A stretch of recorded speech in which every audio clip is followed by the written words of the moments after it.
दोस्तों, star IQ education में आप सभी का स्वागत है। मेरा नाम है सुनील। आशा करता हूं आप सभी बहुत अच्छे होंगे।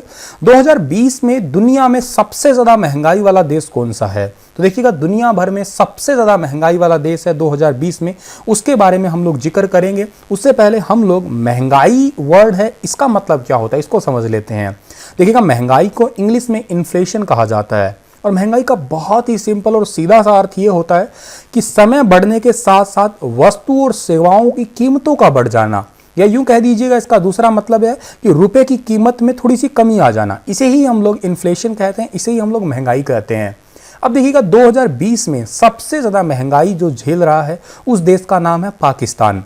अब सर, पाकिस्तान इतना झेल क्यों रहा है? उसके कई कारण हैं। सबसे पहला कारण तो आप सभी को पता है कि एक पुलवामा अटैक हुआ था। जैसे ही पुलवामा अटैक हुआ तो हम लोगों ने पाकिस्तान से अपने जितने भी निजी संबंध थे, जिस भी चीज का आयात निर्यात होता रहता था, उन चीजों को हम लोगों ने तुरंत रोक लगा दिया। और एक इंपॉर्टेंट बात, और पाकिस्तान को मोस्ट फेवरेट नेशन का दर्जा दे रखा था, वो भी छीन लिया। तो इसके चलते हुए काफी सारी चीजों के रेट जो है वो बहुत बढ़ गए थे। फॉर एग्जाम्पल, टमाटर का रेट 150% के आसपास बढ़ गया। हरी मिर्च का रेट जो है वो 37.5% के आसपास बढ़ गया। अनार 11.5% के आसपास जो है वो महंगे हो गए। इन चीजों का बहुत ज्यादा फर्क पड़ा और ओवरऑल महंगाई दर बढ़ के, जिसको हम लोग मुद्रास्फीति भी कहते हैं, 8.2% हो गई। इस पुलवामा अटैक के बाद ही एक असर पड़ा। एक तो कारण यही रहा, के अलावा और भी मैं आपको कारण बताता हूं और वजह भी बताता हूं क्या रही है।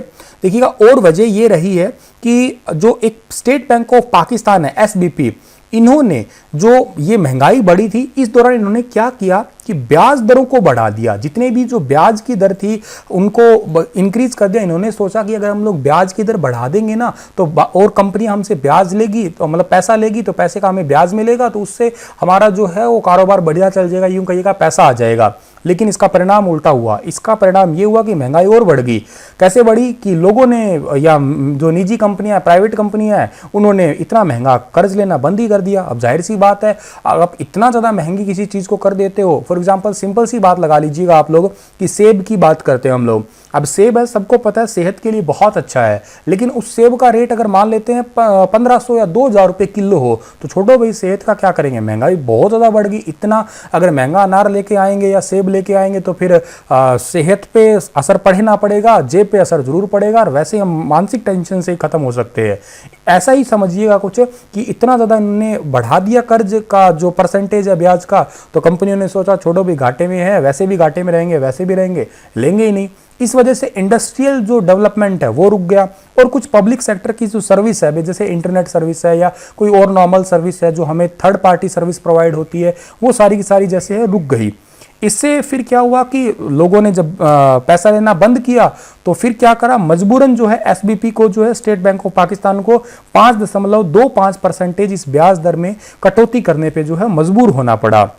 अब ब्याज दर में कटौती की मांग भी की गई बहुत बड़ी।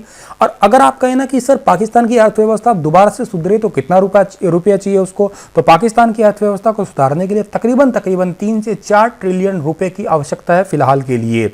इतना पैसा इस पाकिस्तान के पास आए कहां से? क्योंकि एक रिपोर्ट के अनुसार यह भी पता लगा कि पाकिस्तान का जो खजाना है, राजस्व संग्रह है, वो भी इस वर्ष खाली हो गया। उसका रीजन एक तो कोविड-19 भी चल रहा है आपका, और इतना खाली हो चुका है कि और वो निवेश कर ही नहीं सकता, किसी और कंपनी के अंदर निवेश कर ही नहीं सकता कोई। अब बाहर की कोई और कंपनी आए और पाकिस्तान को अगर 3 से 4 ट्रिलियन रुपए का निवेश करे तो जाके पाकिस्तान जो है अपनी स्थिति को जो है सुधार सकता है।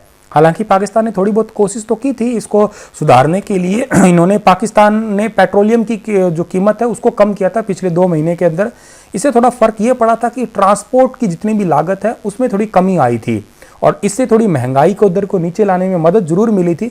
लेकिन मतलब इतना 100% कहिएगा आप लोग श्योर नहीं हुआ कि सब कुछ जो है महंगाई कम हो गई हो। और आप लोगों ने ये सुना होगा ना कि महंगाई, पाकिस्तान के अंदर पेट्रोल का रेट कम है। इन्होंने कोशिश की थी इससे महंगाई थोड़ी कम हो जाए, लेकिन ऐसा हुआ नहीं। और ये सारी की सारी रिपोर्ट पेश की है। एक तो हमें पता लगा कि पाकिस्तान की न्यूज़ मीडिया एजेंसी डॉन के मुताबिक, और एक पाकिस्तान की जो सांख्यिकी स्टैटिक जो ब्यूरो है, उन्होंने इस रिपोर्ट को जो है पब्लिश किया है इन्होंने लगभग 40 शहर, 76 बाजार और 487 जो वस्तुएं हैं उनकी जितनी भी कीमतें वगैरह हैं उनको सबको कैलकुलेट करके हमें जो है बताया है कि पाकिस्तान के अंदर जो है सबसे ज्यादा महंगाई है दुनिया भर के अंदर। ठीक है, बीते साल औसत महंगाई दर 3.92% थी और इससे पहले 4.16% थी ये आंकड़ा। तो दुनिया भर में जो है तेल की कीमतें वगैरह बढ़ना और इन तेल की कीमतें दुनिया भर में बढ़ी, इन्होंने कम की, एक ये भी थोड़ा सा फैक्ट रहा था इनका। और पिछले 12 सालों के अंदर 14.6% पहुंच गई यहां पे एक रिसर्च के अकॉर्डिंग महंगाई जो है। ब्याज दर बढ़ाया भी था इन्होंने, लेकिन ये कोई भी असर नहीं हुआ। इसी के साथ ये एनालिसिस खत्म होता है। आशा करता हूं आपको चीजें समझ आई होंगी। फिर हाजिर होऊंगा लेटेस्ट अपडेट के साथ में, तब तक के लिए आप हंसते रहना, मुस्कुराते रहना। धन्यवाद।